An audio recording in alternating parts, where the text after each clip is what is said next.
Hello aspirants, जय हिंद। कैसे हैं आप लोग? आई होप आप सभी के प्रीलिम्स की तैयारी बहुत ही ज़ोरदार तरीके से ऑन होगी। उसी को मद्देनज़र रखते हुए आज का जो हमारा टॉपिक है वो बहुत ही मेजर टॉपिक होने वाला है। मैंने आपको कल भी बताया था, मैं आज भी बता रहा हूँ, एक्ट एंड रेगुलेशंस। आप लोग हिस्ट्री में भी देखेंगे, आप लोग पॉलिटी में भी देखेंगे। पॉलिटी में हिस्टोरिकल अंडरपिनिंग में वो चैप्टर आएगा। And if we talk about history में जो स्टार्टिंग में ब्रिटिश कंपनी रूल, देन उसके बाद ब्रिटिश क्राउन रूल, क्या क्या उन्होंने रेगुलेटिंग एक्ट 1773, देन उसके बाद जो भी इंडियन काउंसिल एक्ट के उस ऊपर कुछ क्वेश्चन, 1773 के ऊपर कुछ क्वेश्चन, और भी कई सारे 1861, ये सब एक्ट के क्वेश्चन आज हम देखने वाले हैं। फिर बोल रहा हूँ most probable topics and their question की हमारी सीरीज चालू है। उसी को देखते हुए आज का टॉपिक हम लोग स्टार्ट करते हैं। लेकिन उससे पहले आज हम देखने वाले हैं कुछ PYQs। कल हम लोगों ने बीच से अपना लेक्चर छोड़ दिया था क्योंकि हमारा टाइम ख़त्म हो चुका था। तो आज हम लोग देखेंगे प्रीवियस ईयर क्वेश्चंस। एक बार बस मुझे 2 मिनट दे देंगे। चलिए ठीक है, आइए पहले इस पे आइए। With reference to 8th August 1942 in India, Indian history, which one of the following statement is or are correct? इसमें से आपको बताना है एक करेक्ट स्टेटमेंट। देखो PYQ है, मैं आंसर देने वाला नहीं हूँ। PYQ का आंसर आपको ही देना है, क्योंकि प्रिपरेशन में आने के पहले या किसी भी जंग में जाने के पहले एक मेजर चीज़ आपको जो पता रहनी चाहिए वो है आपके सामने वाले दुश्मन की, मैं नहीं बोल रहा, आपको ही बताना, सामने वाले दुश्मन की क्या कमज़ोरी। अरे है कि नहीं? जब तक कि वो पता नहीं रहेगी कुछ हो पाएगा क्या? कुछ भी नहीं हो सकता है, तो वो पता रहना चाहिए। Just wait for a minute.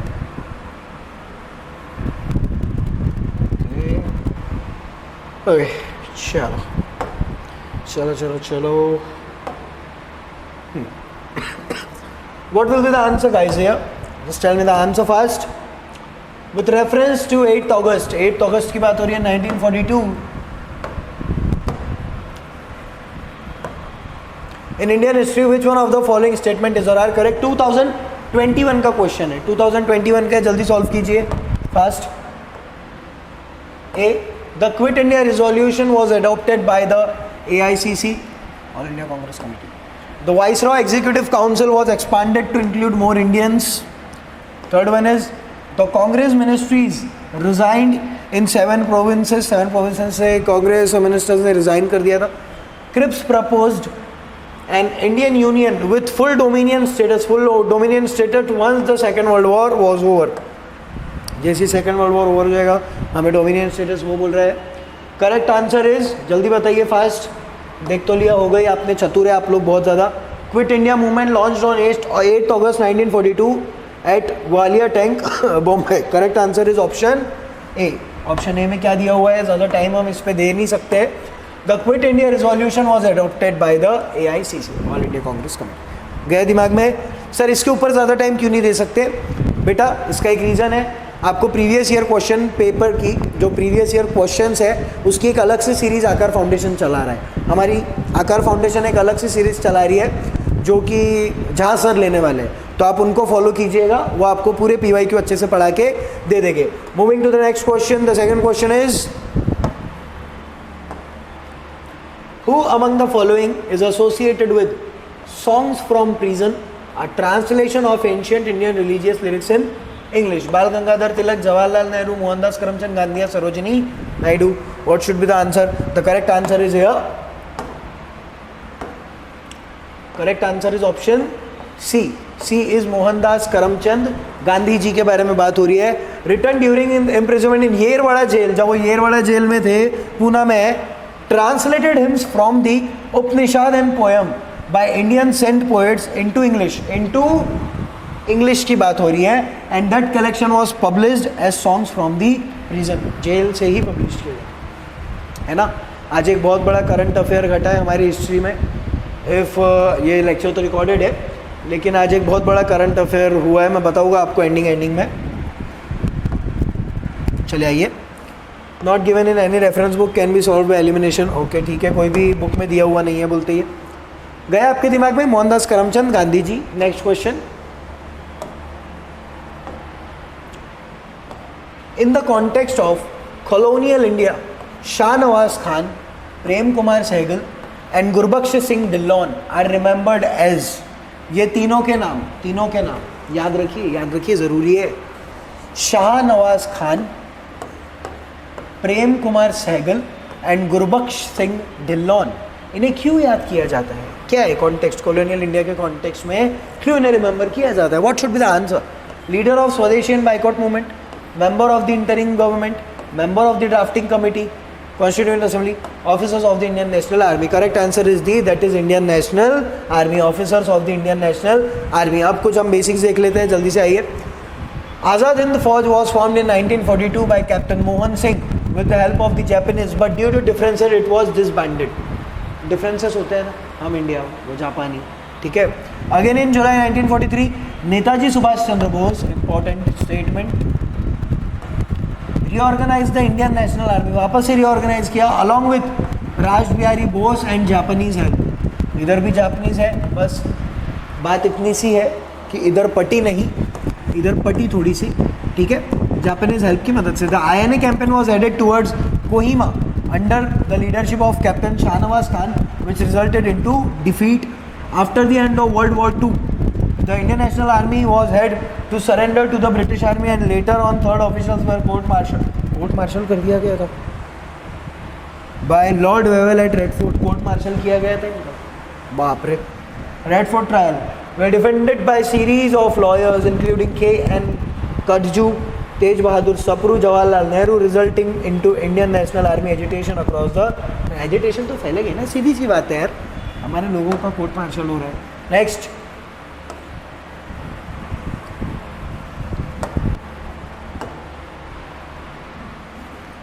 The Ghadar was a, बहुत आसान आंसर है यार भाई. Revolutionary association of Indian with headquarters at San Francisco, nationalist organisation operating in Singapore, militant organisation with headquarters of Berlin, communist movement for India freedom with the headquarters of Tashkent. कौन सा, what should be the correct answer? The correct option is A, revolutionary association of India with headquarters at San Francisco. कहाँ पे headquarter था इनका? San Francisco में headquarter था. The Ghadar party was a revolutionary army party, sorry, association founded by Punjabi Indians की बात हो रही है. In the United States and Canada with the aim to gaining India's independence from British rule. अभी देखो extremely sorry. हाँ, आपको एक बात बताता हूँ. आपको ऐसा लगता होगा कि इंडिया को आज़ादी दिलाना है तो इंडिया में ही रहना पड़ेगा. ऐसा नहीं है, इंडिया के बाहर से भी कई लोग काम कर रहे थे. फॉर एग्जांपल गदर पार्टी, अरे है ना, गदर पार्टी के लोग काम कर रहे थे. इंडिया में रह रहे, नो, इंडिया में नहीं रह रहे, कनाडा और USA में रह रहे, हेडक्वार्टर सैन फ्रांसिस्को में है ना. लेकिन फिर भी वहाँ से इंडिया की इंडिपेंडेंस के लिए वो लोग प्रोटेस्ट कर रहे हैं, न्यूज़पेपर छाप रहे हैं, न्यूज़पेपर छाप के इंडिया में भी भेज रहे हैं. ये भी लोग कुछ हुआ करते थे जो इंडिया की आज़ादी के लिए दूर देश से लड़ा करते थे. दूर देशों में होते थे लेकिन इंडिया के लिए लड़ते थे. की मेंबर्स इंक्लूडेड, आप ये इंपॉर्टेंट है, ये याद कर लो.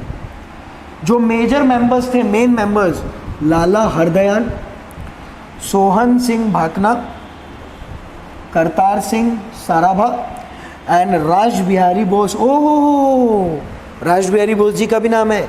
It had its headquarter at San Francisco. अभी हमने देखा वन लाइनर क्वेश्चन अगर वनडे एग्जामिनेशन में पूछा आपको कहाँ पे था हेडक्वार्टर, तो सैन फ्रांसिस्को में इनका हेडक्वार्टर हुआ करता था. Next question,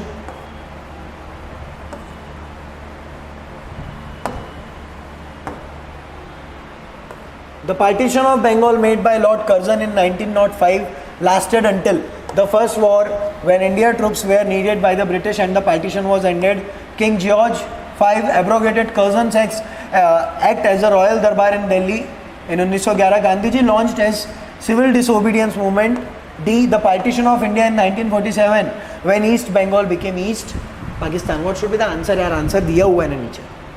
Correct answer is option B, that is King George V abrogated Curzon Act at the Royal Darbar at Delhi in 1911.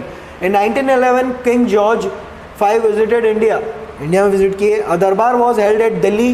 The capital of India was transferred from Calcutta to Delhi. Also partition of Bengal was annulled. PYQ है, मैं इसलिए ज़्यादा time नहीं दे रहा हूँ. Next, ये पता है क्या, आपको करना चाहिए था वैसे तो, लेकिन मैं फिर भी करा रहा हूँ, ठीक है. The Elbert bill controversy was related to the, Elbert bill के बारे में बताओ, जल्दी बताओ, बिल्कुल fast. Imposition of the certain restriction to carry army by the Indians.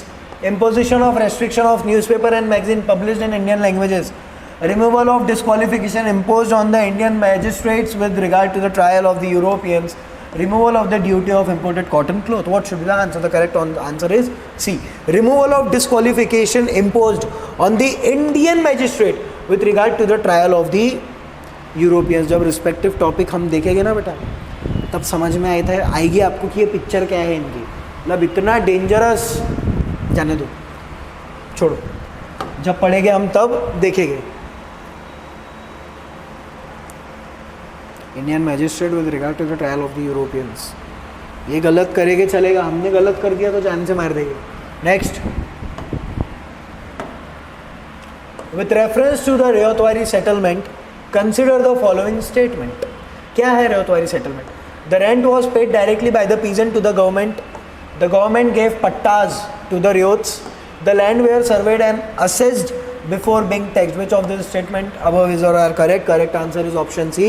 That is 1, 2 and 3. मतलब ये तीनों ही स्टेटमेंट क्या है सर यहाँ पे करेक्ट है. ये तीनों स्टेटमेंट क्या है correct. The rent was paid directly by the peasants to the government. Direct जाके पीजेंट्स गवर्नमेंट को टैक्स देना है. The government gave pattas to the ryots. Pattas देती की गवर्नमेंट, रेयोट्स को पट्टास देना.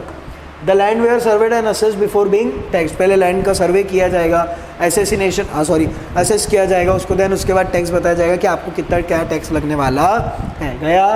Next, ryotwari settlement, there rent was paid directly by the peasants of the government and the government gave. वही है. नेक्स्ट, ठीक है, चलिए आज का ये हमारा टॉपिक खत्म होता है. खत्म नहीं होता है, अभी तो पार्टी शुरू हुई है. इसका मैं रिवीजन नहीं कराऊंगा, आप जल्दी जल्दी देख लीजिए क्वेश्चंस को फास्ट. मैं रिवीजन नहीं करवा रहा हूँ उसका, because we don't have much time. भाई जल्दी जल्दी देख लीजिए फास्ट. ये पहला क्वेश्चन था PYQ. इसका एसएस लो, स्क्रीनशॉट लो. अगर आपके पास PYQ की बुक नहीं है, PYQ नहीं है, तो इसका एसएस लो, जल्दी लो फास्ट. तो ये दूसरा क्वेश्चन का एसएस लो जल्दी.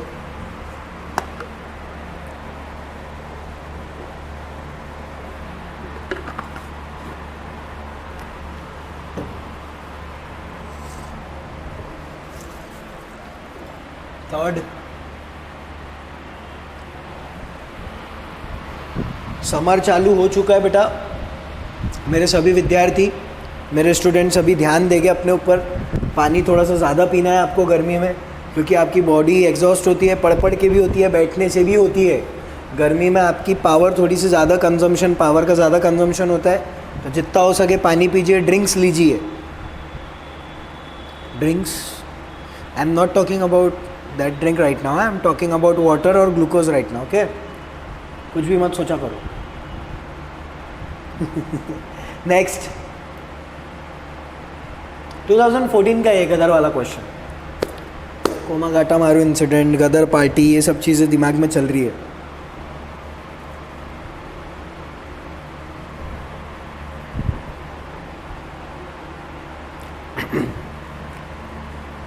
एसएस लेना है, स्क्रीनशॉट लेना है, जल्दी लीजिए ना. इतना क्या टाइम लग रहा है आपको?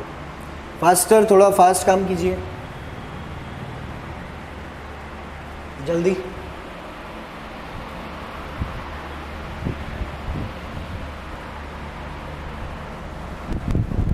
नेक्स्ट, 2012 का क्वेश्चन है क्लास, ये रेवतवारी सेटलमेंट वाला. ओके चलो ख़त्म. ये टॉपिक होता है हमारा ख़त्म. आ जाते हैं मेजर टॉपिक पे जो आज हमको देखना है. ये मेरे भारत का महान झंडा, मेरा भारत महान. भारत माता की जय, जय हिंद. चलो ओके, सो जिस चीज़ के लिए हम लोग आज आए हैं, जो मेजर टॉपिक है हमारा आज का, जो मेजर टॉपिक होने वाला है वो होने वाला है act and regulation by British. Important topic है. अब इंपॉर्टेंट टॉपिक क्यों है सर? इंपॉर्टेंट टॉपिक इसीलिए है क्योंकि हमें देखना है कि ब्रिटिश जब रूल कर रहे थे, अब ब्रिटिश रूल कर रहे थे दो चीज़ों में मैंने आपको कल भी बताया था. सबसे पहला क्या था? जल्दी बोलो फास्ट, मेरे को आंसर होना, जल्दी बोलो fast. I am talking about revolt of 1857। इसके पहले तक सर कौन था? मैं थी, तुम थी, कौन था? यहां पे था बेटा कंपनी। कौन था? Company rule. कौन सा rule? Company rule. Company rule माने ईस्ट इंडिया कंपनी की बात यहां पे हो रही है। देन उसके बाद क्या आया? रिवॉल्ट के बाद क्राउन रूल आया। क्या आया? क्राउन रूल आया। अब ये लोगों ने ना बेटा बहुत सारे regulating act, Pitt India act, charter act, India regulation act और ना जाने कई सारे एक्ट लाए। अब ये एक्ट पढ़ना इसलिए इम्पोर्टेंट है क्योंकि यूपीएससी क्वेश्चन पूछता है, हमेशा पूछा है एक्ट के ऊपर क्वेश्चन। 1 से 2 क्वेश्चन चांसेस होते ही आने के। मैं ज़्यादा भी बोल सकता हूँ, 3 से 4 भी बोल सकता हूँ, क्योंकि लिंक है ना पॉलिटी और हिस्ट्री, स्टार्टिंग के जो चैप्टर है, तो पूछ सकता है। आपको अवेयर रहना है और बहुत बहुत तगड़े तरीके से पढ़ना है। इफ़ यू टॉक अबाउट 1773 का act, if you talk about charter act, बहुत सारे थे 1773। देन उसके बाद भी और बहुत सारे एक्ट आए थे। Just wait for a second.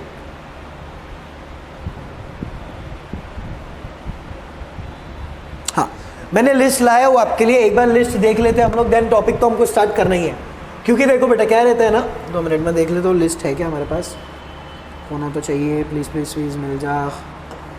Okay चलो लिस्ट मिल गई, जम गया हमारा काम आज का। आ जाओ, आओ।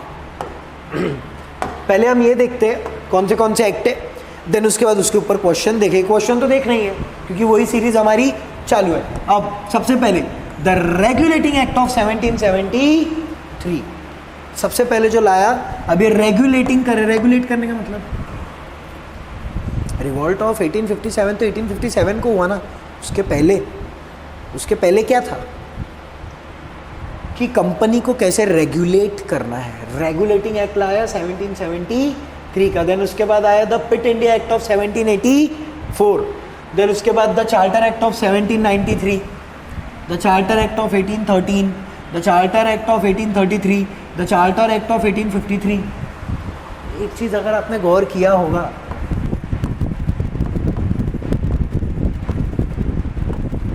लगा लो अब हिसाब, लगा लो हिसाब, लगा लो 2 मिनट।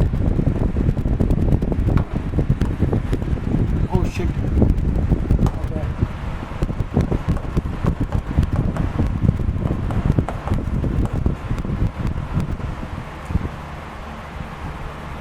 ठीक है, लगा लो हिसाब। देखो कैलकुलेट करो, समझ में आ जाएगा कितने कितने सालों में लाए हैं इन्होंने। देन उसके बाद इफ़ वी टॉक अबाउट, देखो चार्टर कितने, 1 2 3 4 और है क्या, 4 चार्टर एक्ट। ये याद रखिएगा आप सभी, मेरे सभी स्टूडेंट। फिर 7 में the government of India act 1858 लाया। Government of India act 1858, revolt कब हुआ? Revolt of 1857। देन उसके ही 1 साल बाद ला लिया गवर्नमेंट ऑफ इंडिया एक्ट। इस टाइम पे कौन आ गया होगा? कंपनी आ गई होगी ना। देन उसके बाद the Indian council act of 1861, the Indian council act of 1892, the Indian, अब देखो काउंसिल। फिर 1909, उसे मिंटो मॉर्ले रिफॉर्म भी बोला जाता है। फिर देन उसके बाद the government of India act 1990, जिसे मॉन्टेग्यू चेम्सफोर्ड रिफॉर्म भी बोला जाता है। देन उसके बाद government of India act 1935। Polity पढ़ना, समझ में आएगा क्या है। Then the India independence act of 1947, अब तो आज़ादी मिली। स्क्रीनशॉट लो जल्दी फास्ट, बहुत इंपॉर्टेंट एक्ट है। मतलब समझ जाओ, आप यूपीएससी की प्रिपरेशन कर रहे हो, you should know about this act कि क्या इन एक्ट में बोला गया है। अरे क्या हो गया, इन एक्ट में क्या क्या बोला गया है। अभी इक्का दुक्का छूट गए तो छूट गए, लेकिन बाकी आपको याद रखना है। जा रहा है दिमाग में क्या बोल रहा हूँ, जल्दी इसका एसेस लीजिए फास्ट।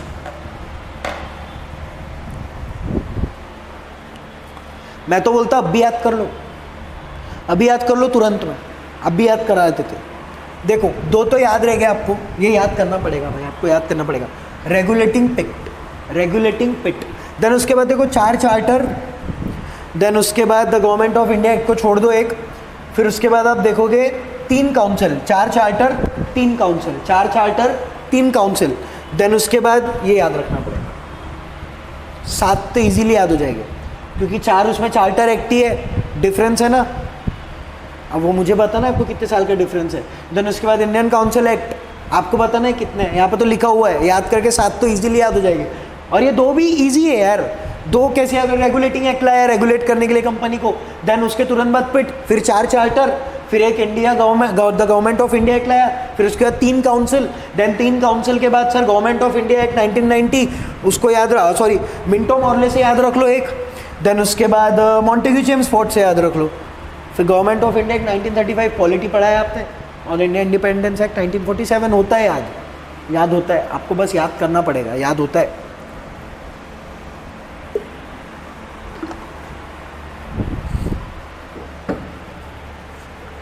चलिए फिलहाल हम स्टार्ट करते हैं अपना टॉपिक।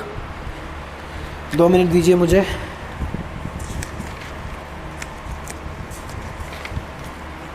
चलो आते हैं भैया टॉपिक पर। बहुत इंपॉर्टेंट टॉपिक है क्लास, पता है क्या आपको, मजाक में मत लेना है टॉपिक को, बस तो यही टॉपिक आपको घुसा देगा यूपीएससी में।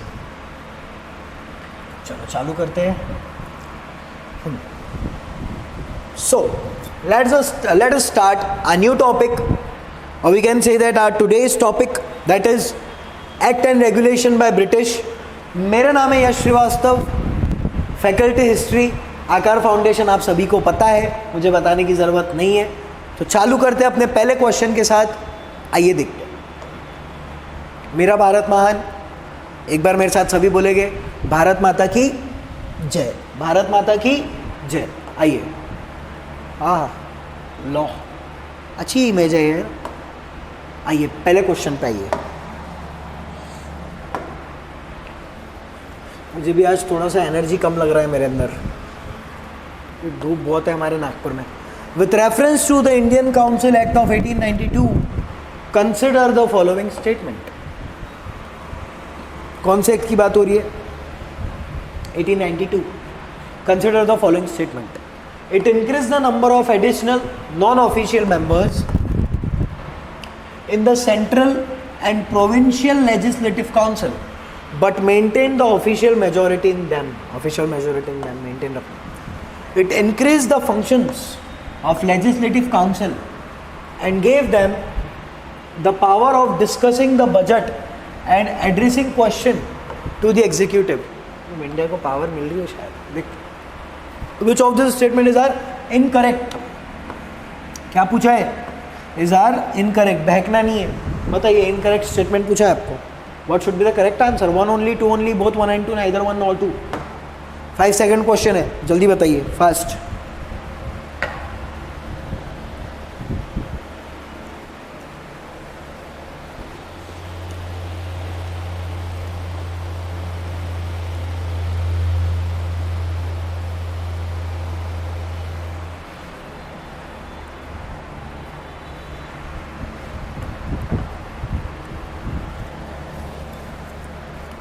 The correct answer is neither 1 nor 2, क्योंकि दोनों ही स्टेटमेंट क्या है सर, यहाँ पे दोनों ही स्टेटमेंट क्या है, करेक्ट है।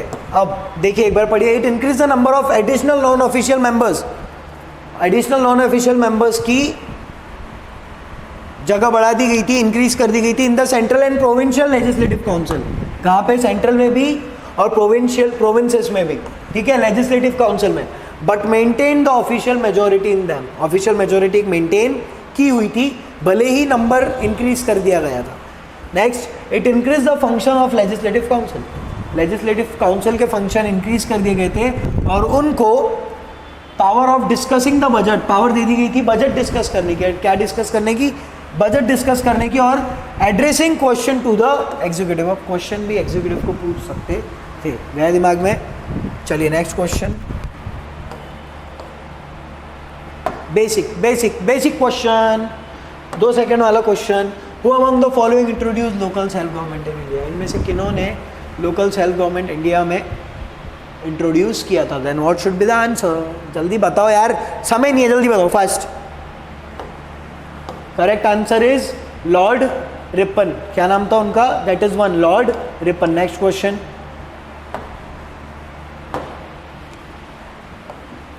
Consider the following statement with reference to the Pitt India Act of 1784. Now here we are talking about Pitt India Act of 1784. It established an authority in England to supervise the company affairs. It is known as the Board of Control, which consists of 4 members. पहला statement. दूसरा statement, the revenue of India was controlled by the British Parliament through Pitt India Act 1784. Which of this statement is or are correct? थोड़ा सा ना मेरे को अजीब सा लग रहा है क्वेश्चन, जल्दी बताइए. 1 only, 2 only, both 1 and 2, neither 1 nor 2. What should be the correct answer here? 5-second question.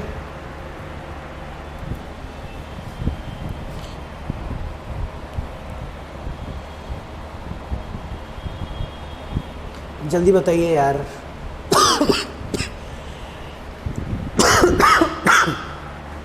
The correct answer is B, 2 only. 2 only. क्या है 2 only में? The revenue of India was controlled by the British Parliament throughout Pitt India Act 1784. ओ भाई, हमारे India का जो revenue था वो control किया जाएगा ब्रिटिश पार्लियामेंट के द्वारा. बढ़िया है, चोर कहीं के. आओ, स्टेटमेंट 1 क्यों इनकरेक्ट है फिर? Pitt India act was established on authority in England. Authority तो एस्टेब्लिश की गई थी to supervise the company affairs. Yes, correct है. यहाँ तक के तो सब सही चल रहा है. It is known as the board of control, ये भी सही चल रहा है. Which consist of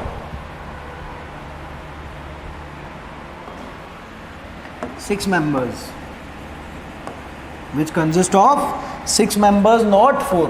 Not 4. लेकिन पीछे क्या लिखा हुआ था कि 4 मेंबर की एक बॉडी बनाई गई, लेकिन वो 4 मेंबर की थी मेरा बच्चा कि 6 मेंबर की थी? वो थी 6 मेंबर्स की. कितने मेंबर्स की? 6 मेंबर्स की. नेक्स्ट क्वेश्चन देख लीजिए आप जल्दी से, फास्ट. हाँ, ये मैप शायद हमने कल भी देखा था, ब्रिटिश टेरिटरी का. नेक्स्ट, तो जल्दी आंसर दो, मैं आ रहा हूँ 2 मिनट में. जल्दी आंसर दो इसका. नहीं, रुक जाओ, थोड़ा बड़ा क्वेश्चन लेके जाता हूँ.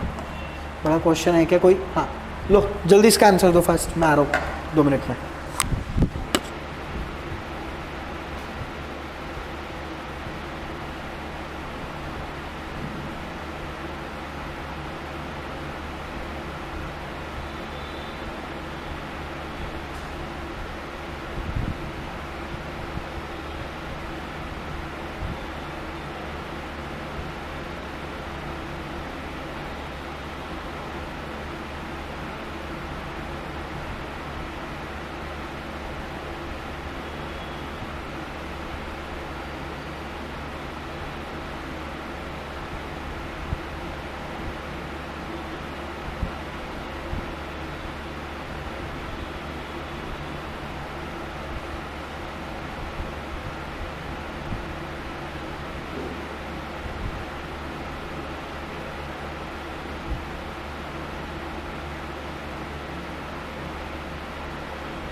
What should be the correct answer here? Question पूछा है ना, सॉरी इसके पहले वाला क्वेश्चन देख लेते हैं. Which among the following was not annexed by the applying doctrine of Labs? इनमें से कौन सा ऐसा जगह है, बोल सकते हैं, जो डॉक्ट्रिन ऑफ लैब्स के द्वारा अनेक्स नहीं किया गया? तो कौन सी ऐसी जगह है? क्या नाम था? मैसूर. मैसूर को अगर हम याद करेंगे तो मेजर दो लोग बहुत इंपॉर्टेंट रोल प्ले करते हैं. कौन? Haider Ali. First one is Haider Ali, the second one is Tipu Sultan. Sir अगर आपको याद होगा तो हमने इसके ऊपर भी कुछ क्वेश्चंस पढ़े, टीपू सुल्तान और हैदर अली के ऊपर.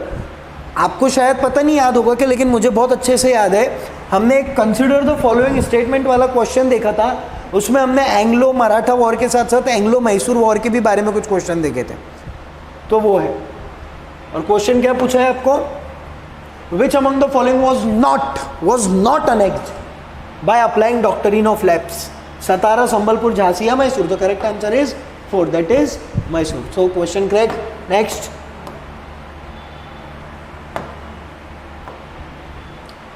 why did the early nationalist opposed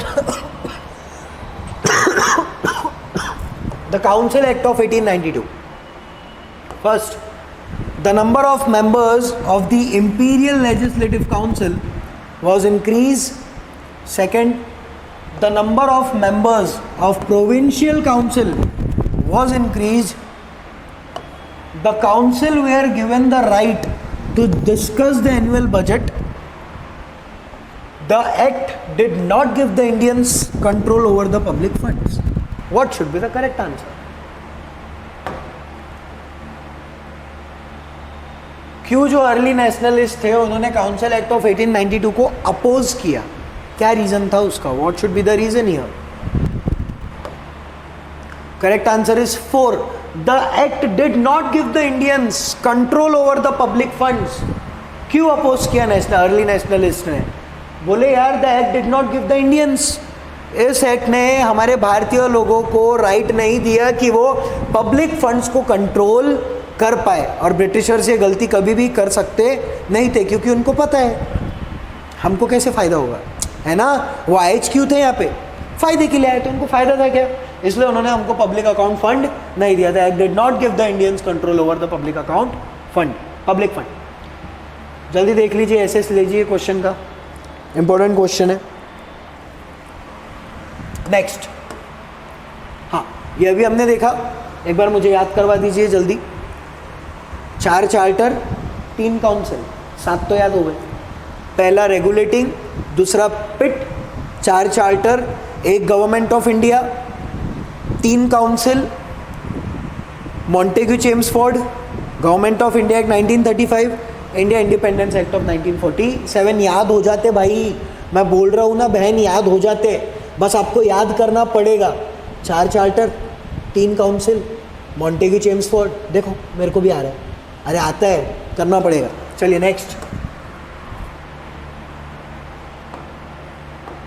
ऐसा क्यों हो गया?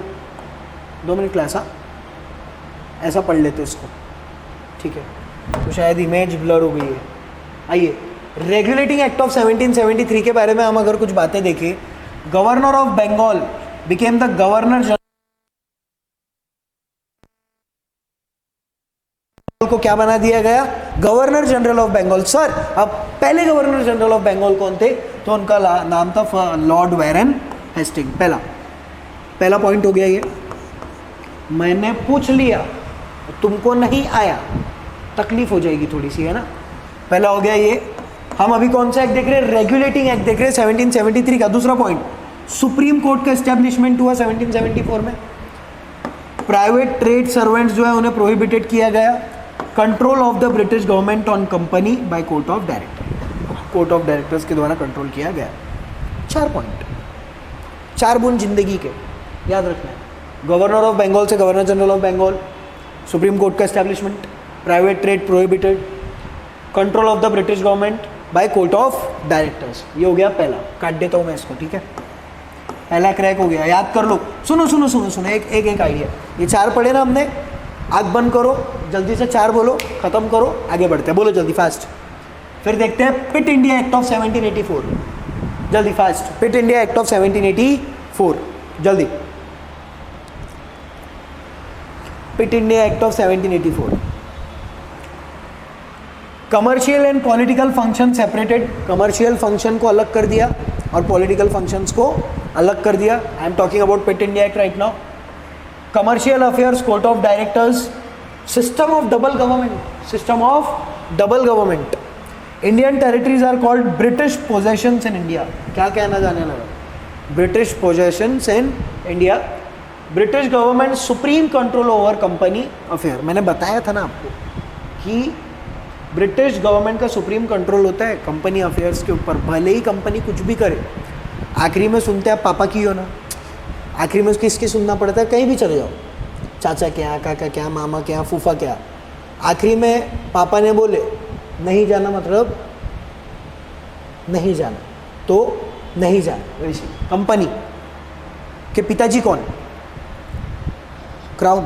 अरे है ना, तो ये फिर से रिपीट करो, commercial and political function separated, commercial affair, code of director, system of double government, British possession कह जाने लगा, ब्रिटिश गवर्नमेंट, सुप्रीम कंट्रोल। जल्दी 4 पॉइंट बोलो, जल्दी आग बंद करो फास्ट और बोलो इसको, जल्दी बोलो फास्ट। देन उसके बाद देखते हैं चार्टर एक्ट ऑफ 1833। जल्दी यार, टाइम नहीं है। Final step towards centralization in British India, final step था ये चार्टर एक्ट ऑफ 1833 के द्वारा जो लिया गया था।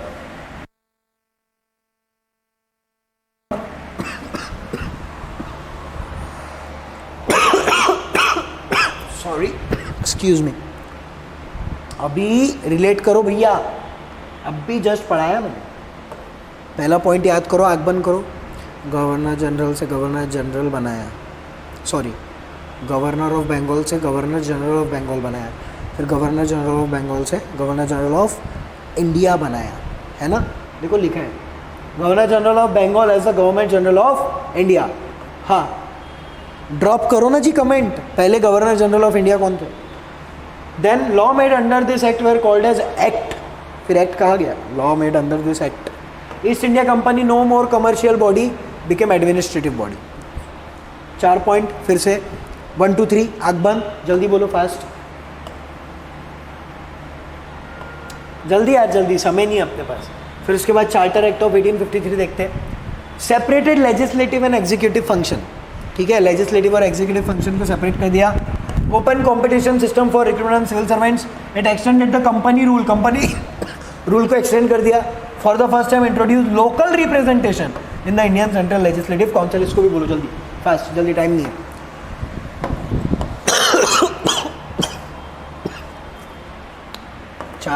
चार 8 4 12 16 पॉइंट याद होगा मेरे सभी बच्चों को। नेक्स्ट पे आते हैं, चलो next.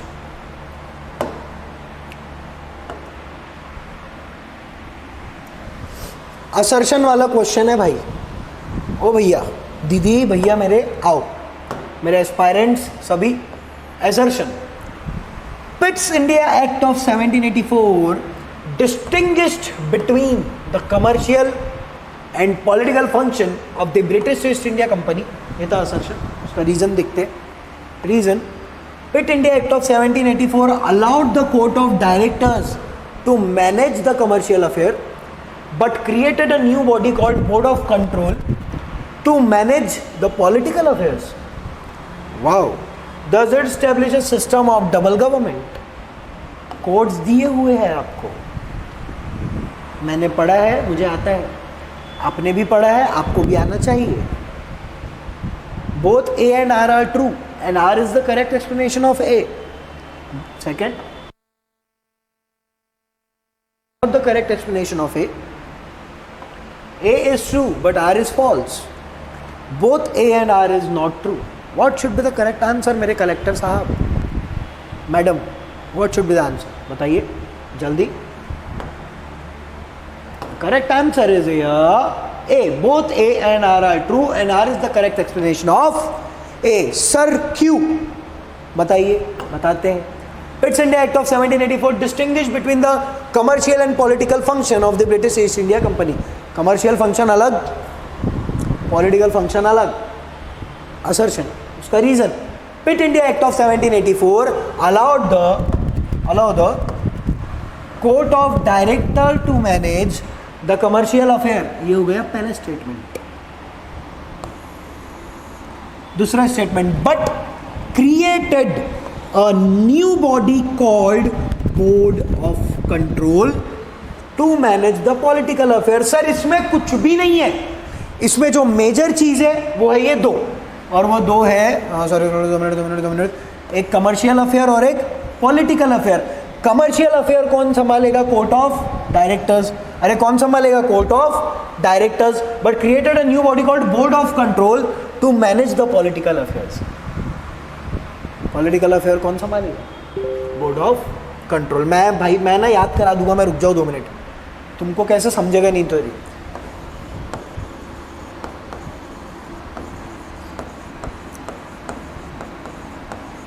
Court of director, board of control. बस मैं जैसा बोलूँगा वैसा करते जाना, हाँ, अपनी होशियारी मत लगाना बेटा। याद करा दूंगा, मैं बोल रहा ना याद करा दूंगा, बस यहाँ पे ध्यान दो। Pitt India act of 1784 allowed the court of director to manage commercial affair.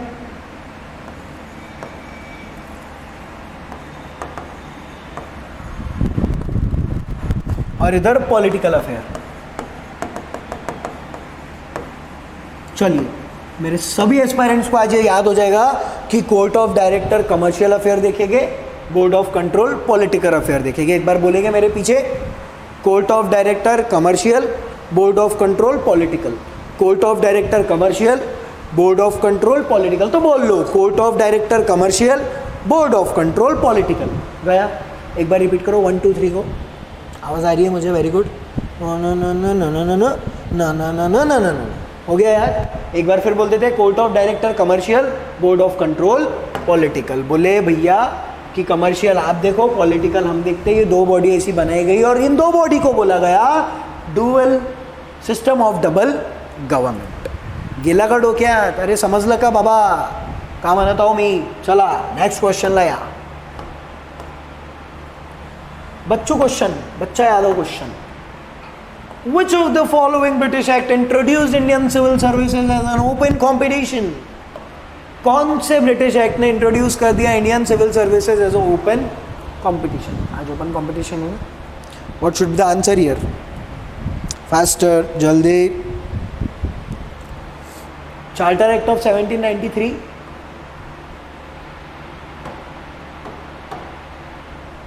क्या वो 1793 का चार्टर एक्ट था? क्या वो चार्टर एक्ट ऑफ 1813 था?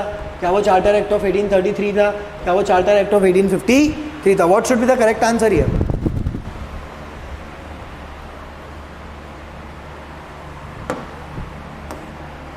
Correct answer is D, that is charter act of 1853। Charter act of 1853 ने ये दिया कि Indian civil services as an open competition होना चाहिए।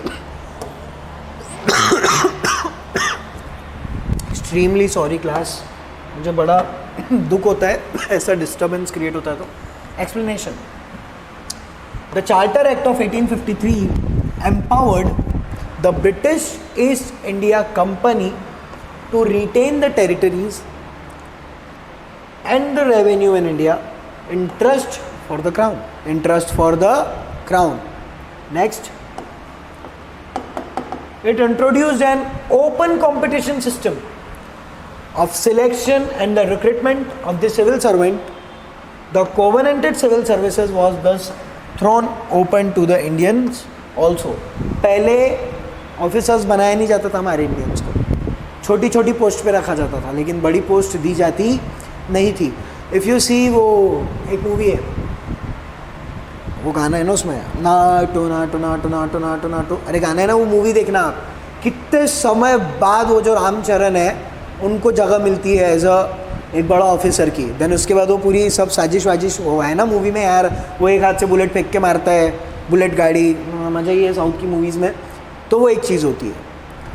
पहले ऑफिसर्स बनाते नहीं थे लोग, बड़े पोस्ट पे रखते नहीं थे, क्योंकि इनको पता है अगर इंडियन बड़ी पोस्ट पे जाएगा तो इंडिया को सपोर्ट करेगा, जो कि ब्रिटिशर्स को मंजूर नहीं होता था।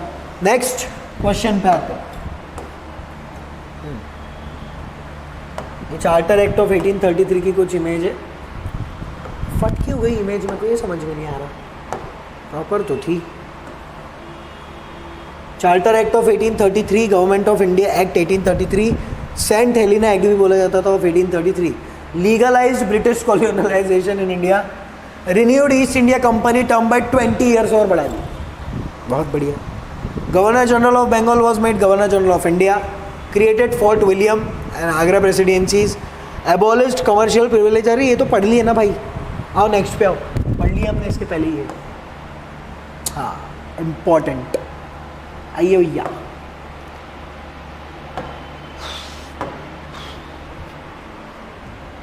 Regulating act of 1773 to overall management of East India company rule in India.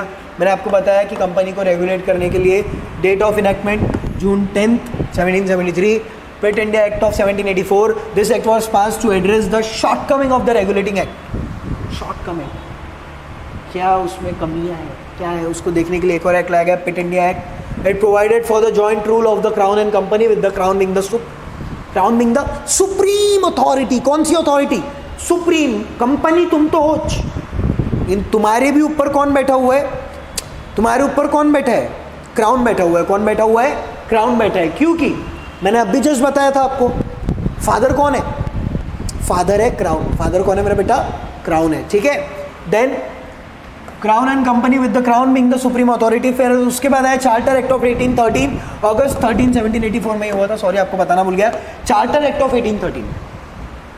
It renewed the charter issued to the East India Company by the British Crown, but also ended the company monopoly in certain area of trade. Company monopoly कुछ area कम कर दी गई. Next, Bengal Sati Regulation Act. एक अच्छा. This act made the practice of sati illegal in all areas under the company rule and its practitioners liable to prosecution. जितने भी company ने इलाके जीते थे, बहुत सारा जीत गया था ना, उन सभी एरिया में सती को एबॉलिश किया गया. क्या किया गया? सती को एबॉलिश. मेरी वीडियो में शायद ही ऐसा हो रहा होगा कि मैं पहली बार किसी चीज़ को लेके ब्रिटिश को अप्रिशिएट कर रहा हूँ, लेकिन सही किया. सती प्रैक्टिस एबॉलिश करना उतना ही ज़रूरी था जितना हमने डाउरी को एबॉलिश किया था और बाकी चीज़ें. सती यार बहुत, तुम सोचो यार, मतलब क्या कल्चर था, इतना रूह काँप जाती है. किसी का आदमी मर गया, उस औरत को भी जलना पड़ता था, बोलो तो डेंजरस सिचुएशन है ना. December 4th 1829 Hindu widow remarriage act. पुनर्विवाह वाला सीन है कुछ इसमें. This act legalize the remarriage of the widows. जो विधवा औरतें हो गई थी उनको वापस से शादी, who were earlier forbidden from marrying and shunned from the society as a result. मतलब जो विधवा होगी उसको तो सोसाइटी से अलग ही समझा जाता था. मतलब वो आप सोसाइटी में एग्जिस्ट ही नहीं करते, है ना. आपको कोई अगर ऐसा करेगा कभी, तो आपको समझ में आएगा कि क्या क्या चीज़ें ये लोगों ने, उस टाइम के लोगों ने झेली है. देन उसके बाद गवर्नमेंट ऑफ इंडिया एक्ट 1858. ये किसको नहीं पता? Following the 1857 mutiny the British parliament pass this act. ये नहीं पढ़ा रहा हूँ मैं. अगस्त 2 1858 की ये बात थी. नेक्स्ट. अरे बाप रे, और है, आइए, ये पढ़ना ज़रूरी है.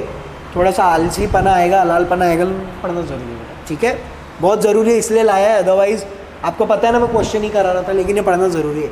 India council act of 1892. This act brought various amendment to the composition and function of the legislative council of the British India. कब हुआ है? February 3rd 1893. Assent on June 20. Then Government of India Act 1990. This act expanded the participation of Indians in the government of India. When earlier only British members were allowed to take part. पहले तो सिर्फ British members को allow किया जाता, लेकिन अब participation of Indians भी allow किया गया है. Then Rowlatt act. Rowlatt Satyagraha. Rowlatt act की बात हो रही है.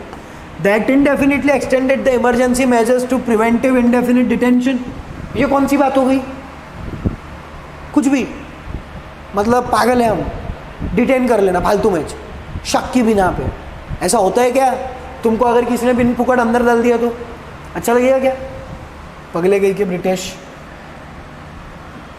इनकार्सरेशन without trial and judicial review. कोई ट्रायल नहीं, कोई नहीं, कुछ नहीं, पकड़ा, जेल में भर दिया. आज आपके पास क्या है? मौलिक अधिकार, फंडामेंटल राइट्स है आपके पास. आपको कोई पुलिस वाला सीधा उठा के अंदर नहीं डाल सकता जब तक कि उसके पास वो नहीं है, उसका पेजेस नहीं है पूरा कि हम आपको उठाने आया, आपने ये क्राइम किया है. राइट टू लाइफ है आपके पास, राइट टू लिबर्टी है आपके पास, राइट टू स्पीच है आपके पास, राइट टू प्रोपोगेट रिलीजियन है आपके पास, राइट टू प्राइवेसी है आपके पास, राइट टू लाइफ है आपके पास. कोई भी आपके राइट्स का हनन कर सकता नहीं है. वो एक चीज़ है. डिटेन करना without trial, what is this यार. ब्रिटिश एकदम ही ज़्यादा अति कर रहे थे. रॉलेट एक्ट के खिलाफ सत्याग्रह भी किया था. रॉलेट एक्ट सत्याग्रह ने क्या कर रहे, पागल है क्या हम? पागल दिख रहे हैं? हमारे दिमाग में पागल लिखा हुआ है. Next, government of India act 1935. Sir आप पागल क्यों हो जाते हैं ऐसे ही पढ़ाते वक्त? मैं पागल हो जाता हूँ. मुझे ये सब एक्ट से सख्त नफरत है. साइमन कमीशन, रॉलेट एक्ट नहीं पसंद है मुझे. 1935 की बात हो रही है. The act allowed for a greater degree of autonomy. तो ठीक है. Then industrial dispute act, Indian, ये इंपॉर्टेंट है. India independence act of 19. It is an act of parliament of the united kingdom that the partition British India into the two new independent dominion of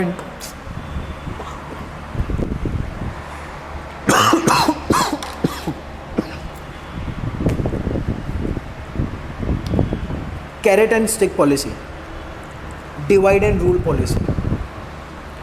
Britishers ने हमेशा ये किया, बोले India को ऐसे नहीं हरा सकते ना हम, फूट डालो, फूट नीति है ना, डिवाइड एंड रूल, डिवाइड करो हिंदू मुस्लिम को और उनके ऊपर राज करो, उसी का नतीजा है इंडिया और पाकिस्तान. आखिरी तक गांधी जी समझाते रहे मोहम्मद अली जिन्ना को, जिन्ना साहब मत करो, गलत है, आप मत करो, प्रधानमंत्री बन जाओ तुम, पहले इंडिया आज़ाद राष्ट्र के पहले प्रधानमंत्री प्रेसिडेंट क्या था वो पढ़ेंगे हम लोग, बन जाओ, ये मत करो. ये बहुत लोग मरे यार क्लासेस में, आप थोड़ा सा सोचिए, मतलब इतने लोगों की जान गई है ना पार्टीशन के टाइम पे, बंगाल, चाहे वो बंगाल पार्टीशन हो, चाहे वो इंडिया पाकिस्तान, देख के कभी अभी आपको हंसी आ रही होगी सर आप कैसे कर रहे हो, लेकिन जब आप अंदर झाँकोगे ना बेटा हिस्ट्री के, को समझ में आएगा कि कितने लोगों ने अपनी कुर्बानी दी है, तब जाके आप ऐसी पढ़ाई कर रहे हो. अगस्त 15, 1947, रॉयल एसेंट जुलाई 18, 1947. इंडिपेंडेंस एक्ट था हमारा. इंडिपेंडेंस तो मिली किसके साथ मिली, पार्टीशन के साथ मिली. Next,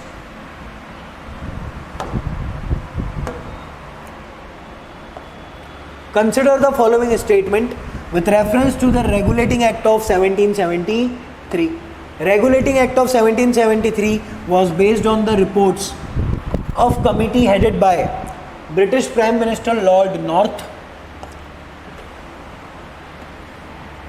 A Supreme Court was established in Calcutta.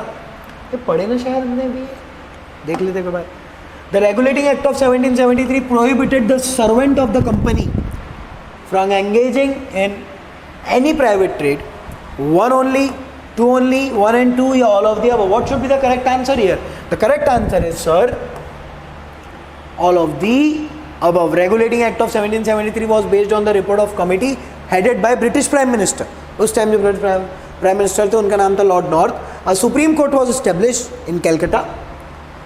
The Regulating Act of 1773 prohibited the servant of the company from engaging in any private trade. कोई भी प्राइवेट ट्रेड में आप एंगेज होने वाले नहीं है. जैसे गवर्नमेंट ऑफिसर्स होते हैं वो प्रॉफिट ऑर्गेनाइजेशन में काम कर सकते नहीं है, while he is working in government job. Okay, while he is a government officer, वो प्रॉफिट ऑर्गेनाइजेशन में काम कर सकता नहीं है.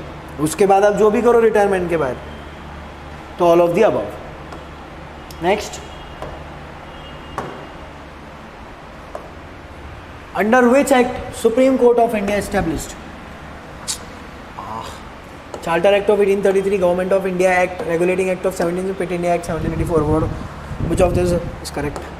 Correct answer is Regulating Act of 1773. अब भी जस्ट देखा ना, इसके पहले ही तो देखा. नेक्स्ट, छोटे छोटे क्वेश्चन हैं, आइए. Which one among the following act for the first time allowed Indians at least theoretically entry to the higher post in the British Indian administration? कौन से एक्ट के तहत ब्रिटिश इंडियन जो हमारे इंडियंस थे उनको एक थोड़ा सा हायर पोस्ट पे रखा गया है? What should be the correct answer? Charter act of 1830, charter act of 1833, Charles Wood education dispatch 1854, Indian council act 1861. What should be the correct answer here? 5 second question, जल्दी फास्ट, जल्दी. थोड़ा सा deep question है, deep question है.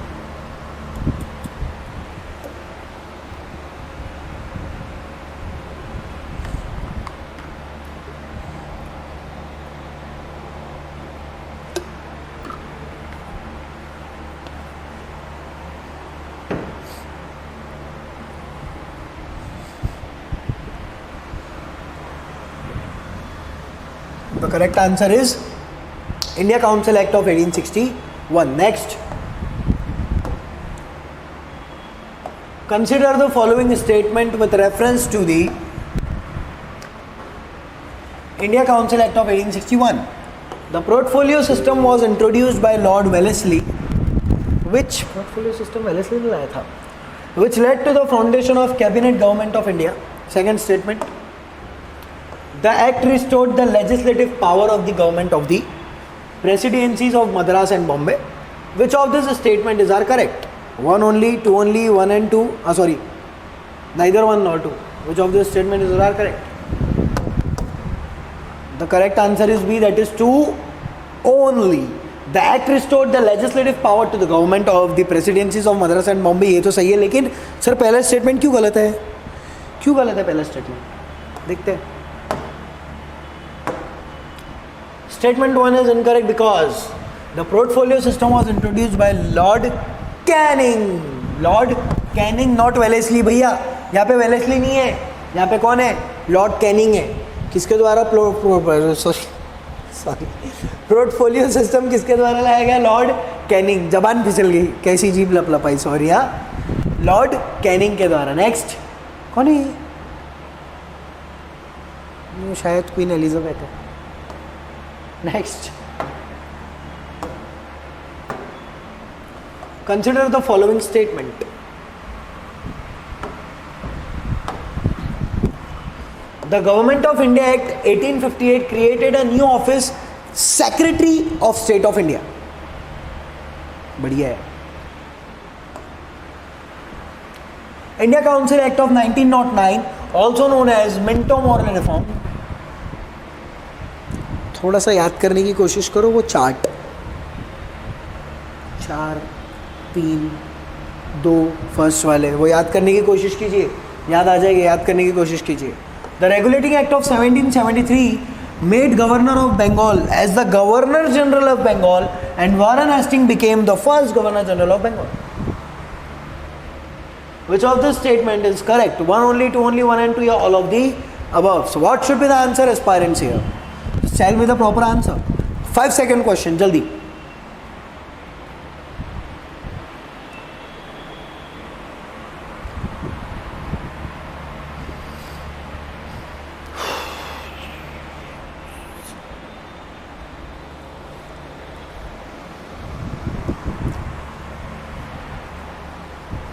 Correct answer is D, that is all of the above. The Government of India Act 1858 created a new office.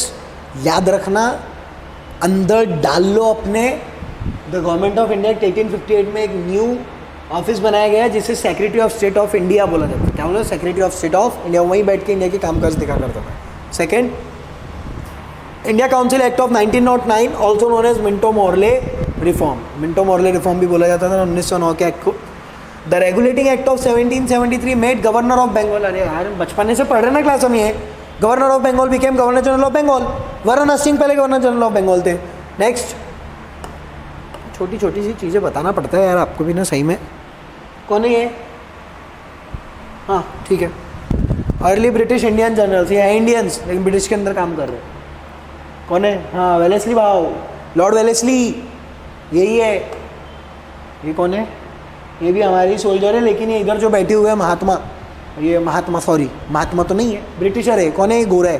Britishers. Okay, सो जय हिंद, thank you. आज का टॉपिक होता है हमारा ख़त्म. कल का जो हमारा टॉपिक रहेगा वो रहेगा सिविल डिसोबीडियंस मूवमेंट के ऊपर बहुत सारे क्वेश्चन, और राउंड टेबल कॉन्फ्रेंसेस के ऊपर बहुत सारे क्वेश्चन. ठीक है, आई होप आपको इतना समझ में आया होगा.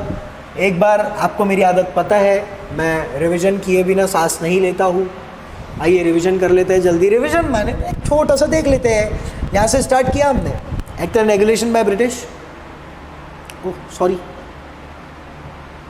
हाँ, मेरा भारत महान, लॉ. पहला क्वेश्चन जल्दी, what should be the answer? Neither 1 nor 2. Next, from among the following introduce local self government. किन्होंने लोकल सेल्फ गवर्नमेंट लाया? Correct answer is Lord Ripon. हाँ, थोड़ा सा हमने रिवीजन के टाइम पे थोड़ा सा मुंह से गलत निकल सकता है, लेकिन आपको वो याद रहना चाहिए. ठीक है, क्योंकि fast revision correct answer is 2 only. The next, India का मैप हमने दिखाया. Territories of the British East India company क्या टेरिटरीज है? Which among the following was not annexed by applying doctrine of lapse? इसका आंसर था Mysore. Next, why did the early nationalist oppose the council of, क्यों oppose किया? Because that did not give the Indians control over the public fund. Public fund में हमको वो नहीं था, बोलते क्या नहीं था? अरे क्या नहीं था यार, देखेंगे जल्दी. देन उसके बाद हमने इंपॉर्टेंट एक्ट देखे कुछ मेजर. देन उसके बाद मैंने आपको पूरा चार्ट पढ़ाया. उसके बाद असर्शन एंड रीजन वाला एक क्वेश्चन देखा. असर्शन एंड रीजन का एक देखा. देन उसके बाद हमने देखा कि वो चार्टर एक्ट के ऊपर कुछ क्वेश्चन थे. 4 चार्टर याद करना है वो। देन नेक्स्ट हो गया, ये भी हो गया। देन मैंने consider the following regulating after act of 1773 से भी अच्छे खासे क्वेश्चन पूछे। देन उसके बाद ये तो all of the above. Then उसके बाद हमने क्वेश्चन पूछा है सुप्रीम कोर्ट के बारे में, कुछ क्वेश्चन है। इसका आंसर 1773 कलकत्ता में एस्टैब्लिश हुआ था। Which one of the following act for the first time allowed Indians at least theoretically enter to the higher post of the British Indian administration? Higher post में तो इसका आंसर था council act of 18 following statement with reference to the Indian Council Act of 1861. The portfolio system was introduced by Lord Wellesley, which led to the foundation of cabinet. ये हमने कुछ question देखे। हाँ, माता रानी इनकी फोटो।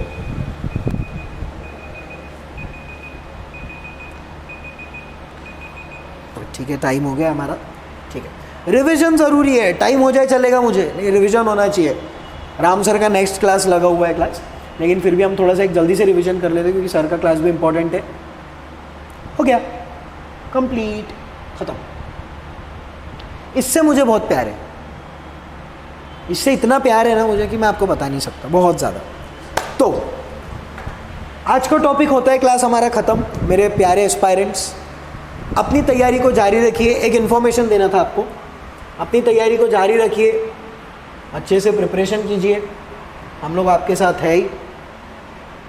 हाँ, 1 month course IAS for 8th, 10th and 12th under graduate students के लिए हम लोगों ने कोर्स लॉन्च किया है, that is IAS foundation course. Summer vacation batch रहेगा, जैसा कि आपको पता है। अभी हम इसमें बेसिक्स बताएंगे आपको, पूरा की पॉइंट्स देख लीजिए एक बार। यूपीएससी अप्रोच एंड ओरिएंटेशन बताएंगे, कैसा क्या सॉल्व करेंगे हम, कैसे क्या पेपर आने वाला है, कैसा क्या सिलेबस होने वाला है, कैसा क्या पैटर्न है, प्रीलिम्स, मेंस, इंटरव्यू के बाद का सीन, लबासना का सीन, वो सब हम आपको यहाँ पे बताएंगे। देन उसके बाद study planning, how to crack UPSC exams. बहुत इंपॉर्टेंट है ना, जंग में जाने के पहले जंग का स्वरूप देखना, स्वरूप दिखाएंगे आपको बिल्कुल। Conceptual clarity of UPSC CSC syllabus मैं गारंटी देता हूँ। आप अगर 8th में भी हो, 9th में भी हो, 10th में भी हो, आपको ऐसा सिलेबस बताया जाएगा कि आप 1000 लोगों को भी बता सकते हैं, 1000 के लाख लोगों को बता सकते हैं। ये देखिए, ऐसा नहीं है, ऐसा है, मैं दे रहा ना गारंटी। देन उसके बाद career counselling and mentoring, interaction with successful candidates, जो सक्सेसफुल कैंडिडेट्स है IAS IPS, उनके साथ आपका इंटरेक्शन होगा। Then personality development and career guidance. देखो, free lectures join 15 to 20 April 24, live streaming भी होगा यूट्यूब लाइव पे, आकार फाउंडेशन पे। Offline and online batches starting from 21 April and 7th में। जल्दी से जल्दी रजिस्ट्रेशन कराओ, ये मौका आपके हाथ से जाना नहीं चाहिए, है ना। 1 month कोर्स है, 1 महीने का ही कोर्स है भैया। स्वरूप समझ लीजिए, क्या है यूपीएससी का, क्या डिमांड है, क्या सिलेबस है, कैसी क्या चीज़ें होने वाली है, गया आपके दिमाग में ये। तो चलिए, आज का टॉपिक होता है यहीं पे ख़त्म। अपनी तैयारी को बिल्कुल मजबूत कीजिए। जो भी दिक्कत आती है कमेंट सेक्शन में पूछिए। आप हमारे डायरेक्ट आकार के पेज पे भी जाके हमें डाउट्स पूछ सकते हैं पूरे, है ना। बस अपनी तैयारी अच्छे से कीजिए, हमें खुश कीजिए, कुछ अच्छा बन के बताइए, हमें भी खुशी होगी। तब तक के लिए गुड नाइट, जय हिंद, thank you so much, bye bye.